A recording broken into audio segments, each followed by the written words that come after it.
So you made it to lecture 2 then. Remember, we're keeping these lectures short. No time to sleep. These are some steps to cope with aging. Firstly, make sure you take care of yourself. That means you must eat and drink healthily. Keep off the kicks, whiskey and greasy processed food. Well, at least till after breakfast. Now, when you're old, you absorb fewer nutrients. Also, make sure you get some sun for your vitamin D. Also, make sure you exercise. You lose bone density as you get older. Exercise not just for your body, but for your mind too. Become a Sudoku expert. Hi, my name is John Bowsden. 18 months ago, I was not able to play Sudoku. Now, I do not find that there are any puzzles that I cannot solve within a short space of time. Socialize. Join a club or clubs. And if you can't stand people, then get a pet. Don't just sit there vegetating in front of the TV.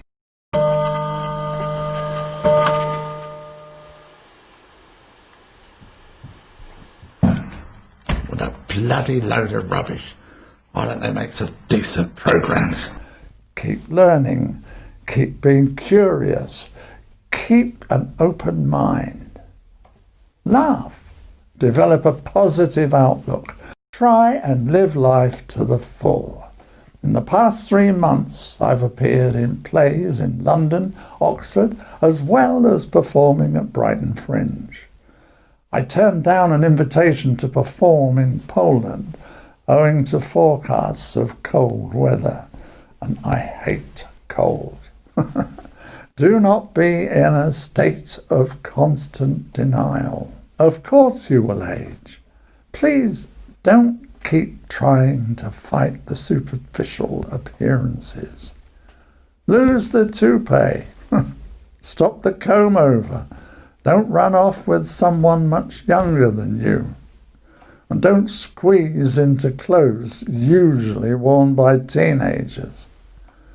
That said, don't feel the need to conform to age stereotypes. If you enjoy something, get out and do it.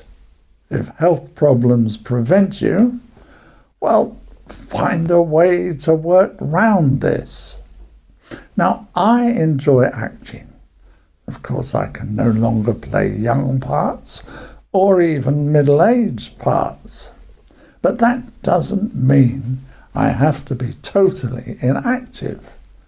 Do something positive for other people. Give back to society. Help those who are less fortunate than yourself. They may even be younger in age, but older in attitude. Pass on your skills and knowledge to others. Stop fearing dying. I know this is difficult to do, but easy to say. We all are going to die, so why fear it? You may be interested to know that I have produced a whole course about my perspective on dying. Have a search round Udemy for it.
seems we have a few minutes left.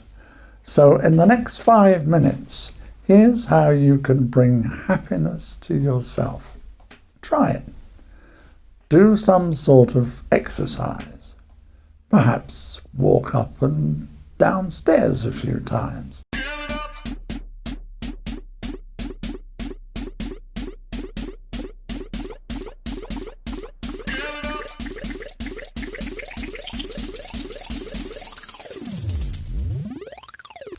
Do some basic stretching exercises in your chair. Maybe a yoga pose.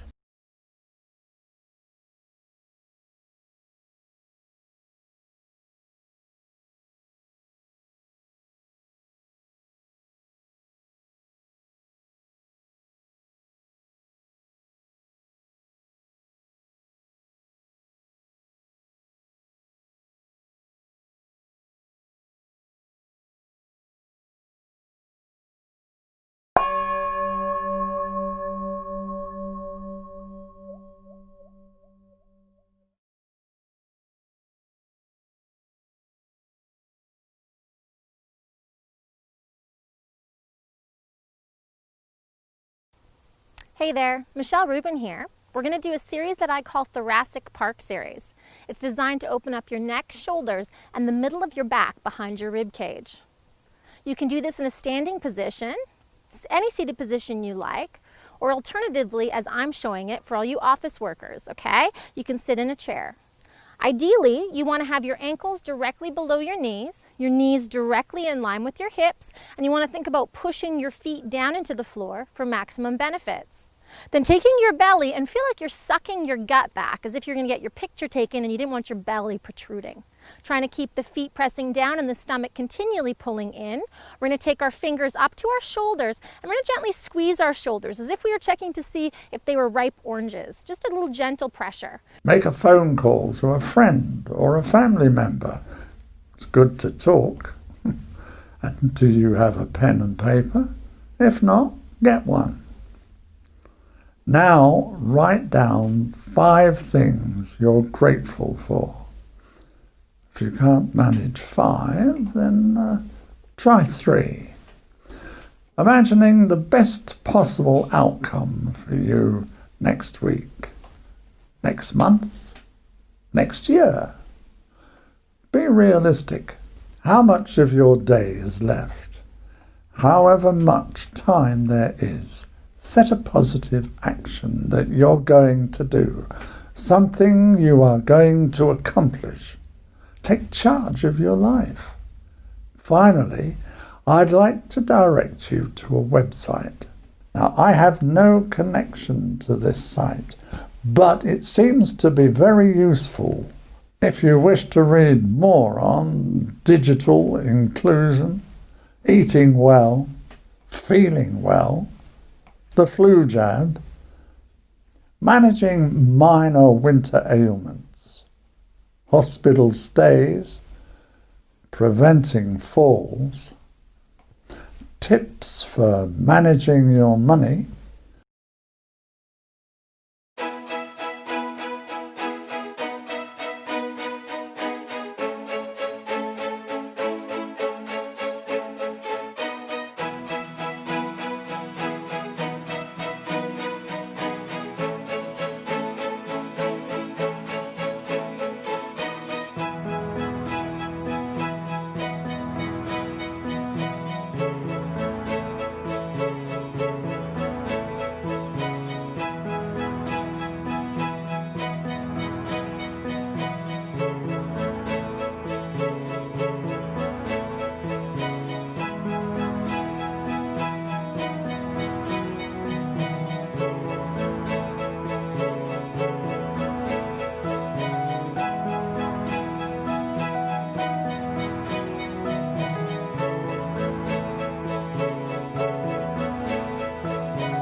So now for this evening's seminar, something we all need to know about, the art of aging well.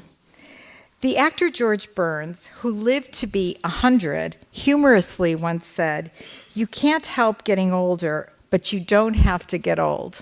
Well, was he right? Our experts will tell you. Tonight, the good news is that people are living longer and enjoying a higher quality of life than a generation ago.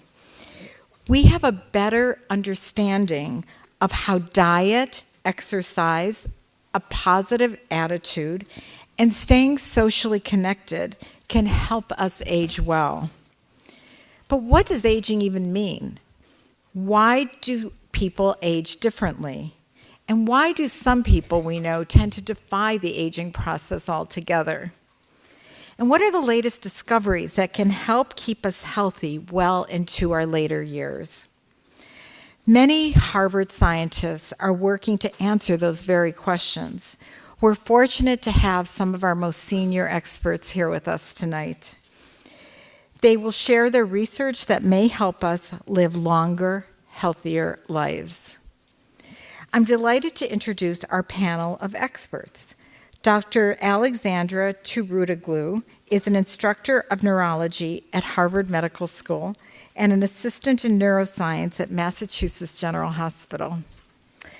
Dr. Louis Lipsitz is a professor at Harvard Medical School, the director of the Institute for Aging Research at Hebrew Senior Life, and chief of the Division of Gerontology at Beth Israel Deaconess Medical Center. And I believe this is a repeat command performance that he spoke to the Longwood Seminars a few years ago. And first you'll hear from Dr. David Sinclair. Dr. Sinclair is a professor of genetics and co-director of the Paul F. Glenn Center for the Biological Mechanisms of Aging at Harvard Medical School. He will share some of his exciting new discoveries about aging. So again, thank you so much for being with us for our 18th year, and please give a warm welcome to Dr. Sinclair.